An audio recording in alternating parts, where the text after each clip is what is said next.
What's up everybody and welcome back to the video. Today I introduced Unilateral. I also introduced clenbuterol. But first let's talk a little bit about the whole mini cut update. So today I was 112.2 and I've been around 112, high 111s for the last 3 or 4 days. So it's time to kind of make an increase in that deficit. I don't want to bring my food any lower because I do want to remain productive in the gym, and I do want to be in that position where I can execute very, very well. I can train hard and I don't necessarily lose any strength whatsoever. So today we started with yohimbine and also clenbuterol. They're almost opposites, like alpha and adrenergic antagonist and a beta adrenergic antagonist. They're not opposites, but alpha, beta, and they're essentially going to go into the fat cells and they're going to bind to those alpha and beta cells, which is then going to kind of increase. You might be able to see my camera shaking right now. I haven't used the yohimbine or clen in a long time, and they're essentially just going to free up some fatty acids, increase the amount of lipolysis that can happen, and essentially just going to burn some body fat off. So yeah. For those of you guys who are going to ask, why didn't you just lower your calories? Because I want to stay strong.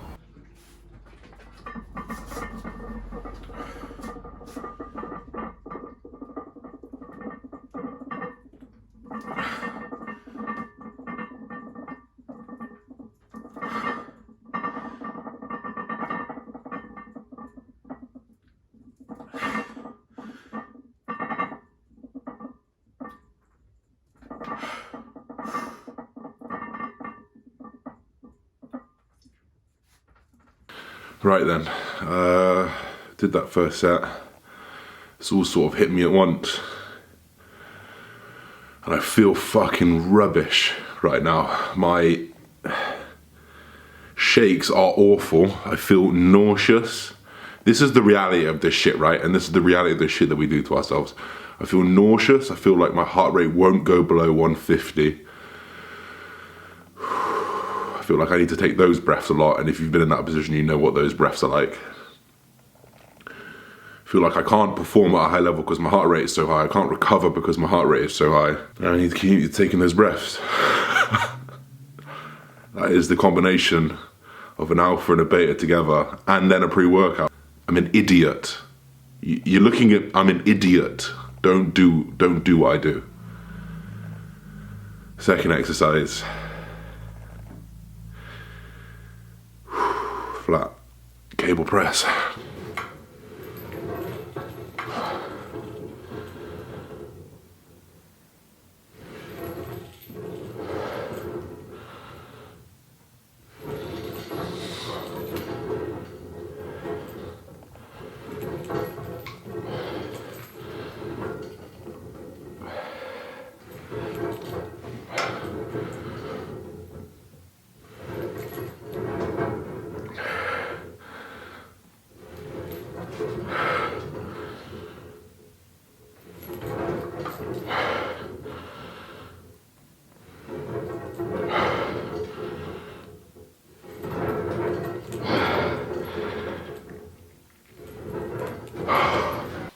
So we're going to move on to potentially my favourite, one of my favourite pec movements, and we're going to go for a cuffed. So the cuff here is going to come about the elbows, so it's going to reduce, it's going to have zero pressure on the wrist, which is nice because normally we have pressure on the wrist coming like this. There's going to be minimal, if not zero, pressure on the elbow as well, because the cuff's going to be around the elbow. So you know, normally we press, we've got all that elbow in there. We're still going to get that same range of motion, but it's just going to be around the elbow, so it's going to help a lot. We're going to direct these cables down and across the costal cuff fibers, the costal fibers, which are going to be the ones that attach right down here. And then obviously we can reverse this as well by putting the cable down and coming up for the clavicular fibers, but we've already hit that incline first, so we're going to go on to I call this a cuffed costal fly. So coming down, bringing our elbows in. Let's go.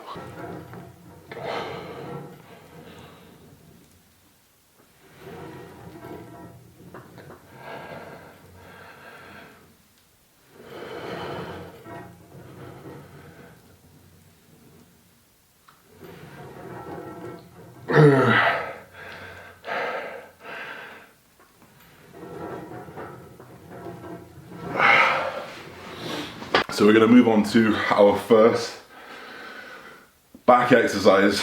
I've already warmed up and everything, so you're going to see the top set here. I've managed to stick a 20 plate on. I've got an extender, so I've got a 20 plate on top of the full stack, which is quite nice to know that it handles. But we're going to do a chest supported row.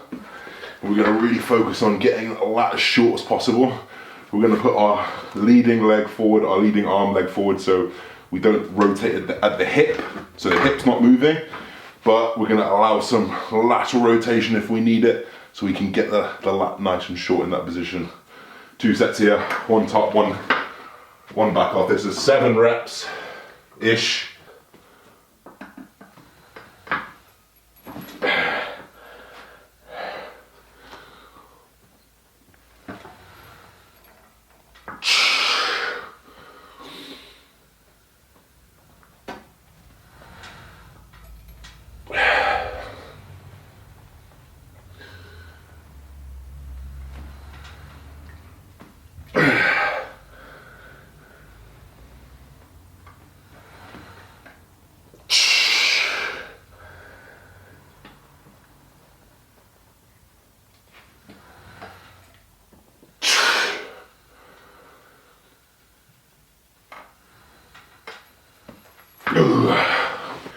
I sort of want this to be a lesson to myself and all of you guys that the shit that we do as bodybuilders ain't good for you. I feel rough. I feel this is like an hour later after what's the time? This is 3 hours later. I am rocked. I feel nauseous. I can't get the maximum intensity because my heart rate is too fast. I feel just like a bit edgy, a bit anxious. Super clammy everywhere, dripping my hands. My hands are full of water, which you can see. All that white, which is crazy. This is a classic case of jumping in the deep end. Should have gone in at half of what I was doing. Because I was thinking, oh, it was easy on prep, or half of what I did on prep. I need to half that and build up. I don't want anyone to come on this channel under the illusion that what I do is not hurting myself, and what the goals that we take as pro chasers, pros, as bodybuilders who do this for a living. These aren't risks that everyone should take, and they're not worth it for everyone. I ultimately know why I feel like this. It's the first time I've taken anything like this in 8 months. You get pretty quick tolerance to these things, so I'll feel much better tomorrow when I take it anyway. It's just that first time wave, and I just think it hit me like a ton of bricks. And I had a pre-workout because I'm a fucking bell sprout. Think about these things, guys. Don't do what I do. Don't do what I did. But this is a sobering moment for me. In an ironically not sober state. Be careful, this shit's dangerous. So we've worked the portion of the lats that are gonna work in that horizontal plane, that are gonna help pull that shoulder back in doing that row. Now we're gonna work on those lower lats, or the iliac lats, as we can call them. And these are these fibers, in fact, because I'm a big boy, those are those fibers here. These iliac fibers that connect right down here, these are gonna work on a much more vertical plane. And this is where we're gonna set up the chest support here, so we can kind of anchor against the pad. Nice, and let me see if I can line this up. We can anchor against the pad, and we can unilaterally pull down. So the only reason I'm unilaterally pulling down here is because I'm too strong for the machine. I could probably set this up. In fact, I will.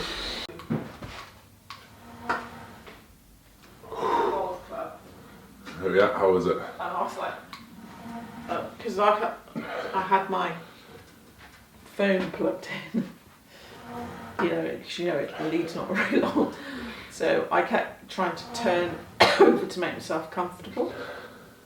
And at one point, I turned over and lay on the bed, and somebody said, "I think you're in the wrong chat room."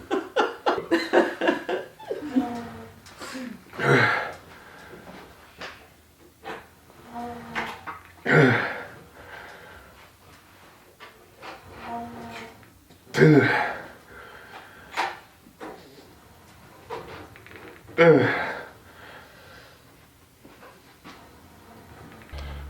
I thought I would run a little bit of a physique update. I don't know how much of this you're going to be able to see because of the sun, but here we go.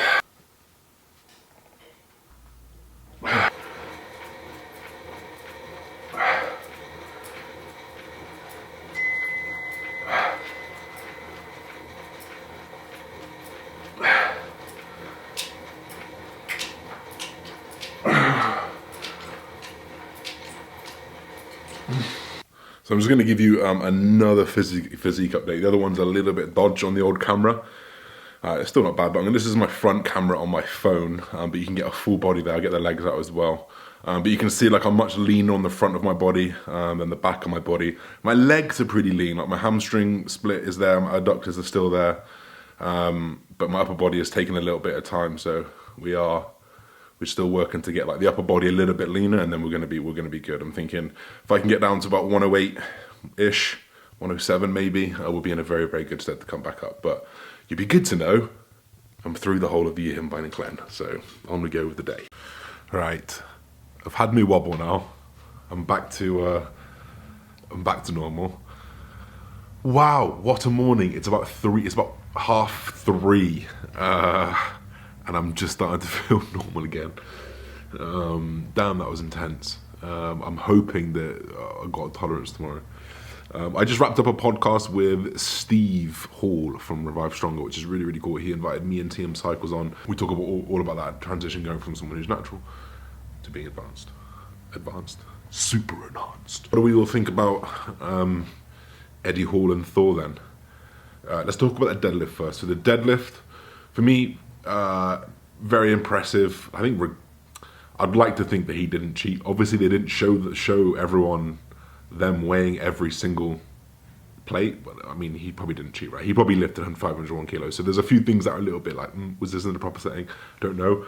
But the lift itself, pretty good. It definitely had a little bit more in him, but you know, he dealt with it much better than obviously Eddie did. It was the first feat that he did that. I think he's a little bit bigger than Eddie in terms of height and weight. So I mean, he's got a little bit more against him, but still 501 kilos, unbelievable. The fight, what do we think about the fight? I'd like to think our Ed's gonna take him to the cleaners. But Thor's a big chap. I think it's gonna lie on who can actually last more than a round. Eddie's got a tank on him.